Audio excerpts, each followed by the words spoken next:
Hello friends. हमने biotechnology के issues कर लिए थे। अब चैलेंजेस समझते हैं।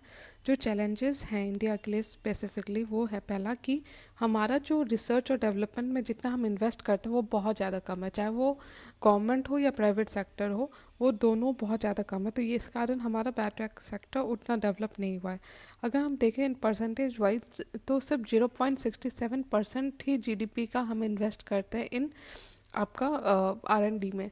दूसरा है कि जो IPR रिजिम है वो बहुत ज़्यादा सपोर्टिव नहीं रहा है।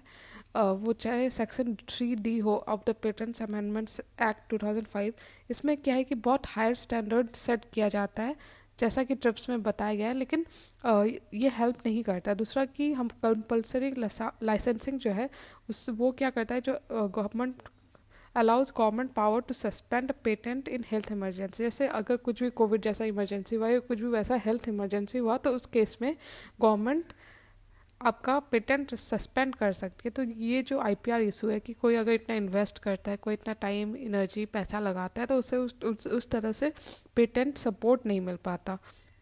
तीसरा है कि लैक ऑफ मार्केटाइजेशन, मतलब कि अगर कुछ डेवलप भी होता है तो वो बहुत उसे मार्केटाइज नहीं किया जाता, उसे मार्केट ओरिएंटेड नहीं बनाया जाता कि उसका सेल हो, उसका डिमांड ग्रो करे। तो मार्केटाइजेशन पे एक प्रॉब्लम है हमारे बायोटेक इंडस्ट्रीज़ के लिए। चौथा है कि पब्लिक अवेयरनेस, लोगों को पता नहीं है कि कैसे क्या क्या डेवलपमेंट हो रही है बायोटेक में, उसके बारे में अवेयरनेस नहीं है। लास्ट पॉइंट जो है इसमें कि लेस लिक्रेटिव। देखिए, जो साइंस स्टूडेंट हैं अगर उनसे पूछो तो बहुत रेयर ही ऐसा होता है कि कोई कहेगा कि हाँ मैं रिसर्च में जाना चाहता हूँ, क्योंकि ये जो कैरियर है उसको उतना लुक्रेटिव या उतना ज़्यादा आपका जो क्वालिटी ऑफ जॉब है उतना अच्छा नहीं है जितना कि बाकी एरियाज़ में। जैसे अगर इंजीनियर बनना चाहते हैं लोग, डॉक्टर भी बनना चाहते हैं लोग, लेकिन रिसर्च में उतना ज़्यादा अट्रैक्शन नहीं है हमारे यूथ में। तो लेस लिक्रेटिव भी एक कारण है। अगर हम बात करें कि आगे कैसे बढ़ना है तो उसमें आप लिखोगे कि जो इन्वेस्टमेंट है, ऑफ कोर्स जो जीडीपी का हम इतना कम परसेंट इसमें इन्वेस्ट कर रहे हैं उसको बढ़ाने की ज़रूरत है। प्राइवेट सेक्टर का भी और पब्लिक सेक्टर मतलब गवर्नमेंट को भी, दोनों को इन्वॉल्व करना चाहिए।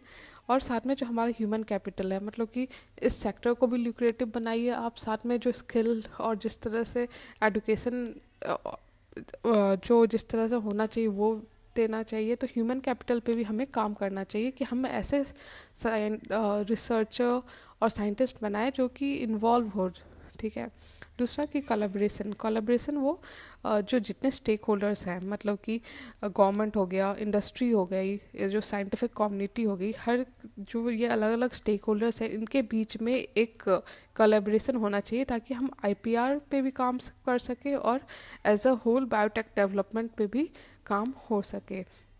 दूसरा है कि जो फंडिंग मैकेनिज़्म है for select innovative ideas based on their national importance, मतलब कि कुछ कुछ जो आइडियाज़ हैं उनको फंड का, इनोवेटिव आइडियाज़ यूज़ करना चाहिए फंडिंग का, ताकि रिसर्च कैरी ऑन हो सके, वो रुके नहीं।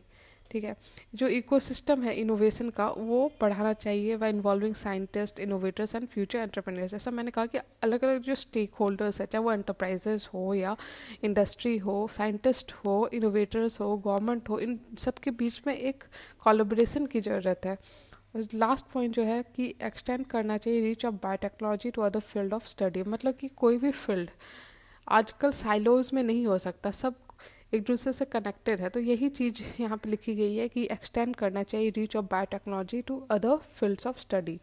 तो इस तरह से हमने समझा कि क्या क्या चैलेंजेस हैं हमारे R&D या मतलब जो बायोटेक इंडस्ट्रीज़ हैं उसके लिए। तो इससे पहले हमने इशूज़ देखे थे और जो किस तरह से इंडिया में डेवलप हो रहा है बायोटेक्नोलॉजी। तो इस तरह से कंप्लीट हो गया आपका। आई होप आपको वीडियो अच्छा लग रहा हो। अगर अच्छा लग रहा है तो लाइक कीजिए और मेरे चैनल को सब्सक्राइब कीजिए। Thank you.